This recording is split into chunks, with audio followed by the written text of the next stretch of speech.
Hello everyone and welcome back to another video from Wake&Tech.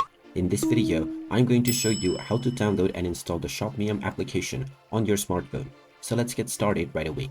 First of all, open up the iOS App Store or the Google Play Store, depending on your device. And once you open it up, just tap on the search box and then type in Shopmium and start your search. Once you find the Shopmium application, just tap on it and you will see the install button. Tap on the install button and this will begin the download and installation of the Shopmium application on your device. Just wait for a while until the installation is completed, and when it is done, you will see the open button, which you can tap on in order to open up the app. Once you open it up, you can proceed with logging in to your existing account or signing up to create a new one in order to start using the Shopmium app on your device right away. And there you have it. That is how easy it is to download and install the Shopmium application on your smartphone. If you find this video helpful, make sure you hit that like button and subscribe to our channel if you haven't done so already.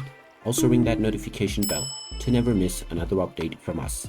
Thank you for watching and I will see you again in the next video.